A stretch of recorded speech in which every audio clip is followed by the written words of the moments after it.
and welcome to our lesson on lenses.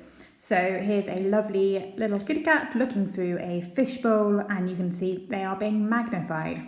And so this bowl is acting like a lens here. So there is a fill in the gap sheet to go alongside this video. And I'm basically going to talk you through the different types of lenses and how to draw diagrams. I'm then going to do one diagram as an example, and then the sheets for you to then practice on are on Google Classroom. So, today we are looking at lenses. Now there are two types of lenses. The first we are going to look at is called a convex lens or converging. And this is one that is fatter in the middle than it is on either side. So you have rays of light on the left-hand side. Just please notice that they all have an arrow showing their direction. Whenever you draw a light ray, please make sure you have arrows on them. They get to the middle of the lens and they are refracted down towards a singular point. Now that point can be called the principal focus or the focal point. It's shown here with an F, and the distance between the centre of the lens and F is known as the focal length. You will quite often on diagrams see F and 2F labelled on the diagram, and that's just to make your life easier when you're drawing the ray diagrams. Just a quick note as well, that middle line, which I know you can't really see, but it's in black. I've moved one of the rays up slightly so that you can see it. It's called the principal axis, and it's just, again, a reference point for when we draw the diagrams, really. So, yes, converging convex lenses all focus the rays down to a singular point. The other type of lens is called a concave lens, or diverging, and this is skinnier in the middle than it is at the sides.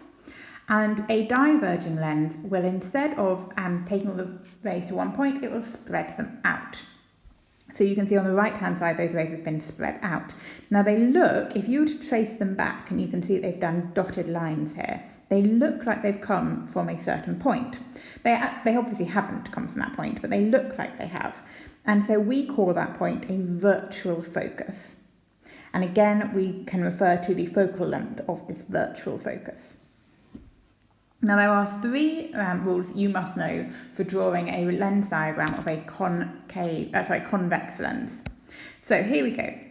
You are going to draw three, in fact let's play this, shall we? Here's your lens, and again you will notice that F and 2F are marked on your diagram. You don't need to panic about it, it's just there to help you with your diagrams. They will then draw an object which is drawn as an arrow rather than a tree or a candle or whatever. You just need to draw an arrow to show the object you are looking at through the lens. Then there are three rays that you need to draw. The first is parallel to the axis, so that's straight across, and then refracted down through the focal point. So you can see that goes straight across at the top and then down through the focal point. Number two, a ray from the top of the object, all of these I should say go from the top of the object, through the middle of the lens and keeps on going undeflected. And the third ray is a bonus ray. If you can draw this, fantastic. If you can't, so be it. It again goes from the top of the ray, but it goes through the focal point on the left-hand side and then straight across to join the others. So you can see it's drawn dotted because, as I say, it's a bonus ray. Where those lines cross over, you need to draw an arrow. Now you'll notice this arrow on the right-hand side is pointing downwards. That is because those lines have converged underneath the principal axis.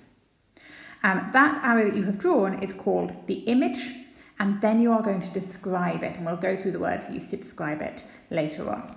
So you need to know what lines you need to draw. They're the same three lines pretty much every time. Now let's look at a concave lens. So again, here we go, we've got a concave lens drawn, and again you've got F, 2F, and you can see the object has been drawn. Now this is similar but different. This time you only need to draw two rays, so that makes life easier. The first again goes from the top of the object, but then rather than going down through the focal length, it goes up, but it looks like it's come from the focal length on the left-hand side.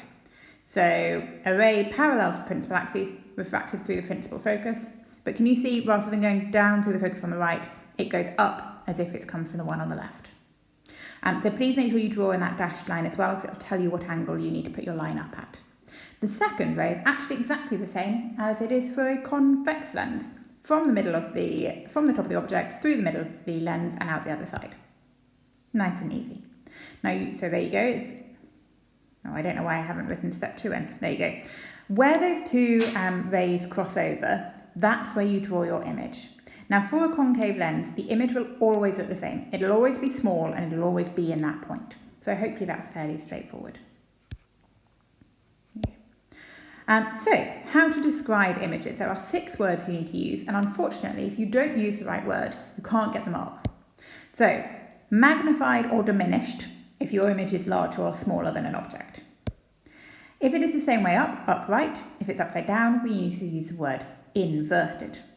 Now the bottom 2, real and virtual, there are official definitions which you need to know.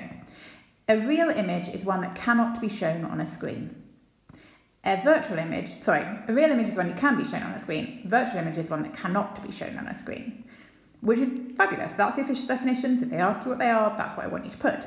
But that doesn't really help you when it comes to the diagrams. So the way to know whether it's real or virtual when you're looking at a diagram is if the image is on the right-hand side of the lens, so you can see I've written RHS there, that means it's a real image. If the image is on the left-hand side of the lens, that makes it a virtual image. So that's not the official definitions, but it is how you know. And that's it. Done. So let's now do a practice question so you can see how to do it. So here we go. You've got this diagram on, or this sheet, should I say, on Google Classroom. So that's nice and easy. And I'm just going to draw on how to answer it. Now, just a quick note, I know you can't see this, but I do in fact have a ruler here with me. So these lines that I'm going to draw are with a ruler. So I'll just do question number 1 and then you can crack on with the rest of them. Okay, so question number 1. First thing I need to, oh, helps if I turn the pen on. Come on. Oh no, I think my pencil's run out. Right, give me 1 minute, it's just charging. Talk amongst yourselves. Maybe fast forward the video for 10 seconds. Maybe even 20. Right, I'm hoping that's charged enough for me to actually draw. Okay, so I've got my ruler. I'm going to draw my first, yes, there we go. First ray from the top of the object and then down through the focal point. Now I should say the iPad hates drawing straight lines at a diagonal, so that's why it looks a bit wonky on that right hand side. Apologies. Okay, next ray goes from the top of the object, oh god, look how wonky my lines are, I'm so sorry, through, it's meant to be the centre of the lens. And the third ray, which is our bonus ray, from the top through there and then across. Sorry, it's actually surprisingly hard. Oh no, where's that gone? Surprisingly hard to draw these on an iPad. Right, where they cross over, I'm drawing my arrow in, and then I'm going to describe it. Now, first thing that's easy to spot is it's on the right-hand side, meaning it's a real image. It is also smaller than the object, so I'm going to call it diminished. And lastly, it is upside down, meaning I'm going to call it inverted. There you go. I've done one of those questions for you. You have a go at the rest of them, and there are more questions on Google Classroom. Thanks, everyone.